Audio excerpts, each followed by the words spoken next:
Good afternoon, and welcome to this beautiful, not quite as hot day.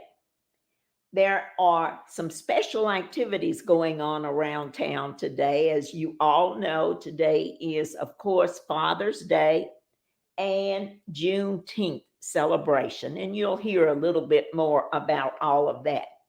We're going to jump right into our program today because we do have our special guest, our favorite councilman is back to talk to us about some issues, and then he has some engagements that he has to rush off to. So let's get right into our discussion with Councilman William Carroll. He's going to speak with us about the Gayfers issue, as well as what's going on with redistricting, plus anything else he may want to throw in the mix. So, Councilman Carroll.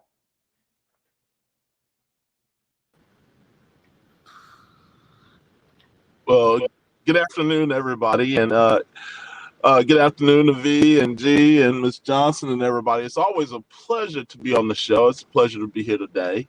It's great to be out and about. We're currently out around Plateau and Africatown at the Juneteenth ceremony over there. Going to stop through Pritchard and see the parade and view Juneteenth and celebrate the holiday over there also with the community and just be about what we do in our community. So it's good to be on the show. It's a pleasure to always talk to you and everybody else in the city, and especially those people and citizens in District 2. I hear you guys want to talk a little bit about the Gayfers building. The Gayfers building was purchased in 2015 by Gulf Coast Housing Partners. They're out of New Orleans, and they are a development company that's a nonprofit that renovates old structures or has infill structures in economically depressed areas. And what they do with those structures is they provide affordable housing, which is probably 60% of AMI, and they also provide or partner with housing communities and also use the voucher program. Their program for the Gayfers building is an 18-month construction project where they're going to, if funded, add 95 affordable housing units to the Gayfers building downtown on Dolphin Street. There'll be 72 one-bedrooms, and the rest will either be 2 or 3 bedrooms, but they're only going to be three-bedroom apartments, so it'll be very few if you do the math of the 2-bedroom units. It'll have a total of 43 parking spaces, and it will add another floor to the building up above upstairs. So it's a very interesting project. Financially, it's going to cost $32 million to build. And out of the $32 million, the city will have $8 million of it involved through the ARPA funding. And it will also have another $1 million of participation from the Mobile Housing Board. So that's where the funding is coming from. Now, the other funding part of it is a LIHTC funding, which is low-income housing credit, and also they have some historic tax credits that also go along with the building to reach the $32 million goal. So they're also planning with the financing of this. Now, they say it's a loan now, but a conventional loan has a mortgage and an amortization on it, which you get a payment every month. But the payback to the city for our portion of this is based on cash flow. So that means that if they have a bad cash flow year, then the city of Mobile won't see any money based on a bad cash flow year. The city will also be the second lien holder in this, so it'll have another lien holder in front of it if something were ever to happen to it. Now, the good thing is that the building is ever sold off or sold to someone else, then the city of Mobile, by right of contract and law, will get its money back. But a lot of times when these buildings are sold, then the next investor asks the city to do the same thing and continue to contribute its portion of it, which is $8 million. The construction of this and the project is, in the heart of downtown, and it's received a lot of feedback, and a lot of the feedback has not been, extremely positive from both sides of the fence.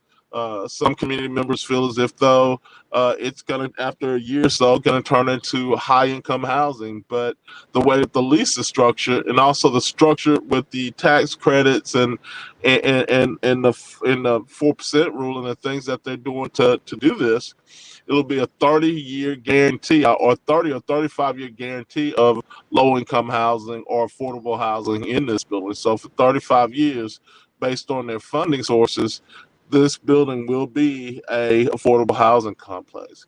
But on the other end, you've got people telling or suggesting that the Gayfers building shouldn't be turned into affordable housing, that it should be either market rate or high-end housing that is for the rest of the community, so that it'll match what's already down there.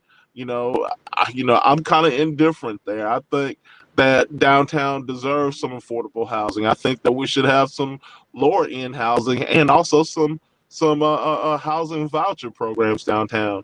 I equate the Gayfers building to the community saying that you shouldn't have low income housing there, being equivalent to the 1950s, and developers or builders or realtors redlining districts so certain people couldn't live in some areas. I look at it like that also. So I think that that's troublesome. Even though this building may be in the wrong place at the wrong time, I view that thinking as troublesome in our community. And, I don't like to see those things happening. I think it's a good project, but is it in the right place at the right time? That's the question here. Are we ready to have this big of a structure with this type of environment at this place, at this time? And that's the biggest question that we have to answer as, a community, as a council, and as an administration. Now, I got to add this note to this. This project wasn't bought by the city council. This project was actually bought to the council by the mayor's office. And the mayor's office bought this project to the council based on the fact that it was the only shovel-ready project that the city of Mobile had at this time for this type of funding. My response to that is that the only reason why it's the only project we had is simply because of the fact that we're not developing other shovel-ready projects. And we've had other opportunities for projects that have gone amiss because we simply didn't do the work to get the project shovel ready. A prime example of that was 12 properties out in Africa town that sat there for 3 years that didn't get the title cleared, that just sat on somebody's desk. Those properties could have been prime recipients of some of this money, but it just sat there and didn't get ready to be shovel ready. So I think that we as a city also need to have some skin in the game when it comes to the use of these ARPA funds and have shovel-ready projects. This money can be used extremely well in neighborhoods that have been depressed for a while, especially Lower MLK, the Campground, RV, Roger Williams, Birdsville. These communities, Maysville, these communities need the same type of ARPA funding for neighborhood revitalization as you would downtown in the Gayfers building. Also, another thing that everybody's thinking about is that the QCT, which is the qualifying census tract. A year ago or 2 years ago, the Gayfers building wasn't a qualifying census tract based on economics and the people living there. But now, since downtown has come back so strong economically and financially, and with the tax base that's living down there, the income has increased for the people living downtown. So downtown is no longer in a QCT for ARPA funding.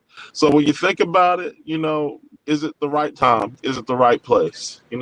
Is that what is that what we want to do? The time constraint on the money for the Gayfers building. They normally fund these sometime in, I think, July. So the whole purpose is to try to get this in if we're gonna do it, so that the the AHFTA can go through the process of delivering the funds to the developers so that we can move forward. Now, there's a fear this year because of the COVID years that we had and so many projects that are out there in the hopper, that need funding, that they may run out of money. So I think the city may be, somewhat, I should say the administration may be in somewhat of a rush to try to go forward with this project so that they can try to make sure that they secure some of these funds. But again, that's all great. That's a positive thing, and we should be doing those things. But when it comes to the use of the ARPA fundings based on the guidelines that were set down, by the federal government, I think that this may not be the best time or the best use of ARPA funding. And even though this is a great project, is it the right place and right time for the Gayfer project? So that's basically where we are with that. It'll be up for a vote this Tuesday. So I'm interested to see how it's going to go on the agenda this Tuesday. But I guess there's a lot of the councilmen that feel, or council people that, or feel very strongly about the finances, and downtown always getting so much of the funding from federal sources, and we're spending so much money on federal sources. I think that they may like to see some of this $8 million spent somewhere else other than downtown. So, I look forward to voting for it on Tuesday. Well, I shouldn't say voting for it. I look forward to seeing how the process goes on Tuesday. Let me ask you, you talk about that funding. What exactly is the funding, and what's the purpose of it? It's part of the Recovery Act, or America's Recovery Plan. It's from COVID. It's part of the COVID relief dollars. And those dollars were supposed to be used in areas and for people that were most affected by COVID. So, when you look at the ruling, the people who are most affected by COVID live in areas like Lower MLK, the Campground, Maysville, Burrsville, in those areas. They really don't live in the heart of downtown, like we're proposing to use the ARPA funding for. So, that's a big stress here. And I think we've heard those same opinions from Teresa Fox Bettis and other housing advocates that are really into monitoring our use of ARPA funding. Yeah. So I think in the long run, people who keep constantly asking me how I'm going to vote on this. I think that it's a great project. It's it's whether or not it's in the right place or right time is another thing, and it may call actually this time for an abstention or me to abstain, because I don't want to vote against something that's actually a good project, but I can't vote for something that may not be in the right place at the right time, and benefit the community as a whole the way that it should benefit the community. I think that this money could be better used in some other places. So I think that's the road we're headed down on Tuesday, and I think that's how I may present myself to the rest of the council.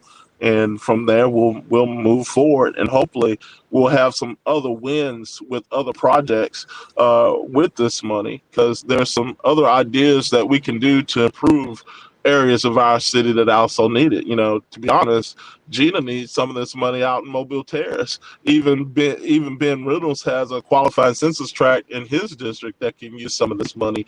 And we all know districts 1, 2, and 3 can definitely use, a lot of redevelopment money and neighborhood revitalization funds and other things of that nature that need this ARPA funding. So, yeah. And there's no possibility of an extension for this grant money, right? This federal. Well, we just got the second tranche of this money. I think we originally were awarded 58.2 or 58.4 million dollars of that funding. Now we have until 2024 to have this money under contract, and then we have until 2026 to spend all $58 million of it.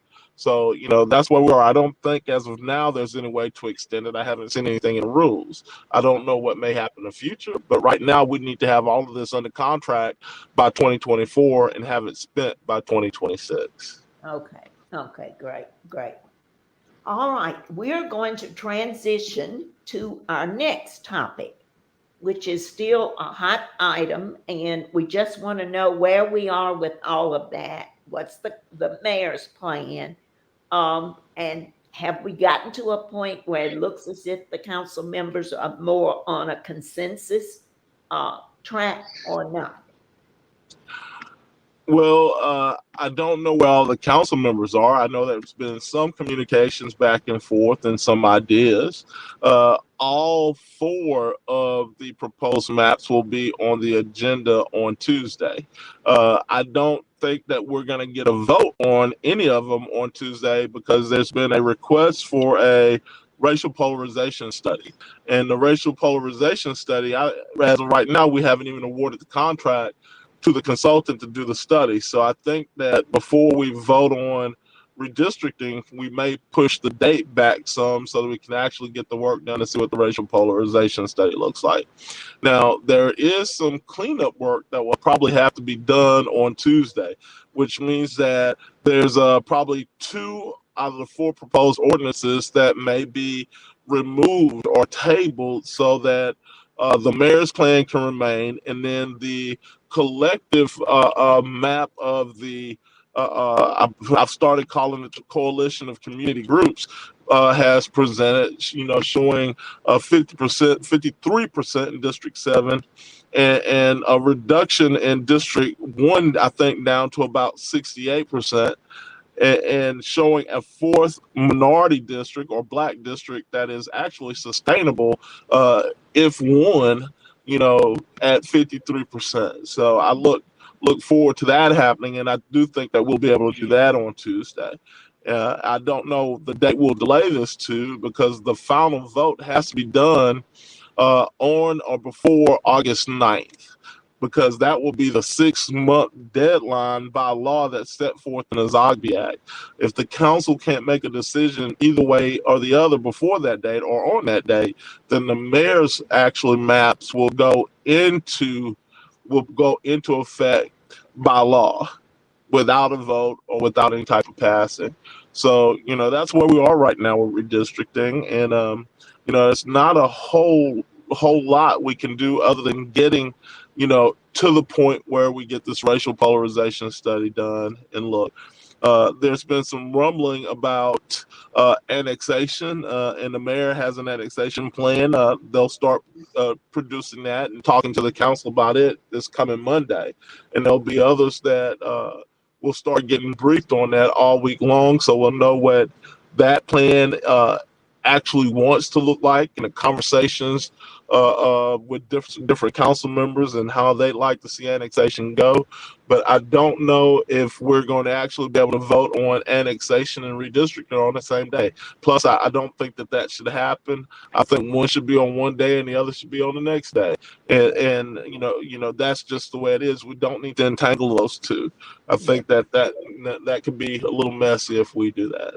So, that's where we're on with the 2 biggest items in the city right now, just poised, and everybody's, patient and trying to get as educated as possible on all the issues so that everybody can make the best possible decision out there.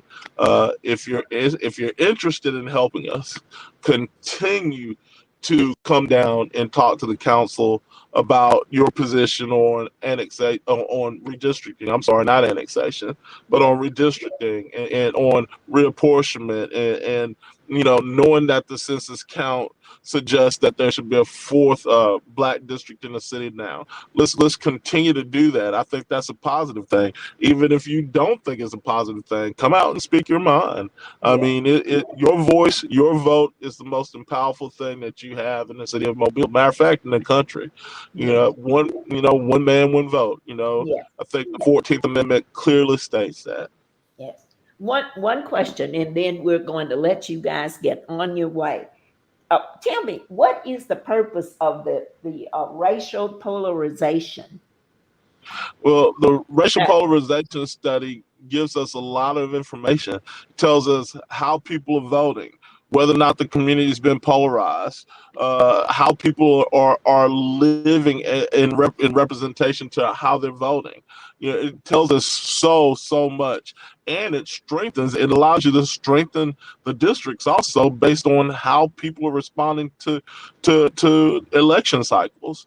And what it'll do is hopefully go back over the last election cycle, maybe the last two election cycles, I'm hoping, and we'll actually see how people in the area of District 7 and maybe some other districts in the city have actually been feeling about how they're voting, why they're voting, if they're voting, whether or not they're voting along racial lines, and that's everybody. Is there crossover voting? If there's crossover voting, what is it based on education and value, or is it just because of the fact that there's no other candidate out there that they like to vote for?